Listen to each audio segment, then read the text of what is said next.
how? I mean, how do we accomplish the democratization of enlightenment? And the answer to the how question is twofold. One is intention, the other is practice. Intention means I intend towards my enlightenment. My intention in practice is not merely to obey the rules. My intention is not merely to satisfy my egoic need to be part of the whole. My intention is not merely to be in alignment with the law.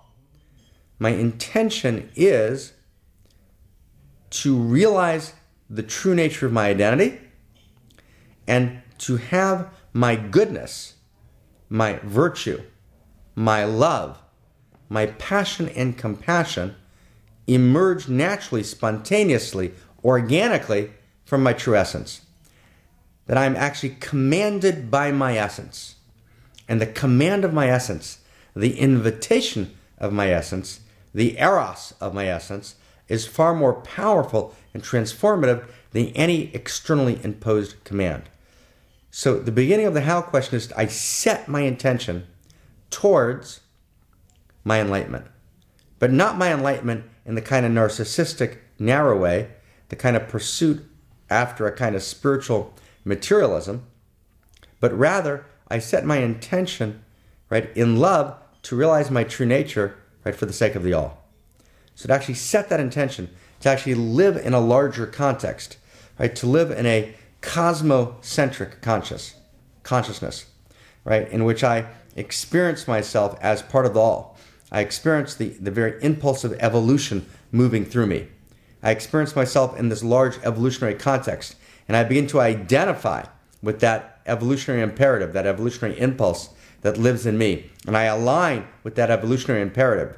I align with that God impulse, that ecstatic, urgent God impulse that invites my highest creativity, right? That intention, the intention of that alignment is what allows me, right, to actually transcend ego, to transcend my small self, separate self, and experience the wonder, the power, the glory, the ecstasy, the delight, right, the natural rightness, right, of my larger self, of my location, right, my location within the evolutionary context, right, of my identification with the evolutionary impulse, my incarnation as a unique self, as a unique expression, a personal essence of all that is, right? All of that is in my intention.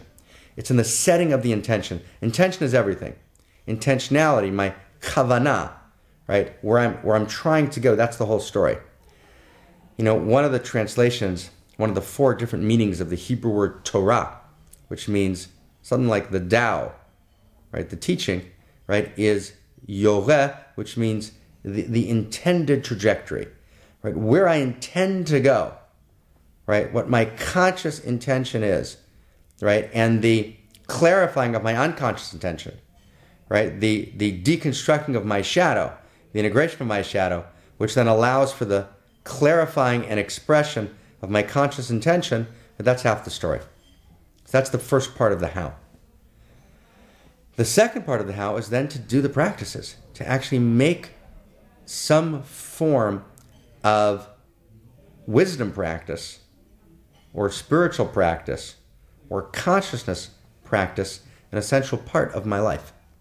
Whether that is a form of meditation, whether that's a form of sacred dance, whether that's a form of introspection or contemplation, whether that's to study sacred text, whether that is to engage in significant nature mysticism, whether that is prayer, right? To engage the personal face of essence, what we might call the second face of God, right? The personal face of all that is, right? That knows my name and holds me, right? Through prayer, right? All of those practices engaged regularly, right? Engaged regularly, made part of your life stream, right? Done day after day, right? Begin to open up the space, much like going to the gym and working out, exercising the body, builds physical muscles, right? The way I build the muscles of the eye of the spirit is to engage in practice, right, at the level of spirit.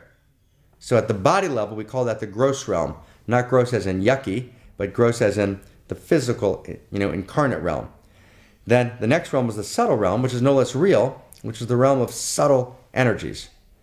Right? So the emotion of love, that is a subtle energy. Right? Excitement is a subtle energy. Right? The feeling of delight is a subtle energy. So at the level of subtle energy, right, what I need to do is to practice. I need to practice at the level of spirit. And all the practices I just listed are practices that develop, right, spiritual intelligence. And so that's the second part of the how. The how is to engage in committed, regular practice, right, and allow that practice to transform you. Right? Ethical practice is essential to develop a sense of ethical mindfulness, right, to transcend narrow small self for other. Right? All of that is part of practice. So there's two parts to the how. One is setting intention. Two, committed practice. So these two hows, setting intention and practice, need to become part of the essential birthright education of every human being. That's how we democratize enlightenment. Meaning, this is no longer the province of merely the elite. That's what democracy means. Democracy means the king is no longer the only unique self. Right? In the old world, there was one unique self, it was the king. Right? What we're now saying is, no, actually, just like we've moved to self-governance, we've also moved to an expansion of the right and the obligation and the possibility of moving from separate self to true self, unique self. That movement, right, becomes part of the raison d'etre, the very purpose of existence of every human being. And to begin to inject that potentia, that potential, right, into the source code of consciousness, right, that is the democratization. That's the movement towards the democratization of enlightenment.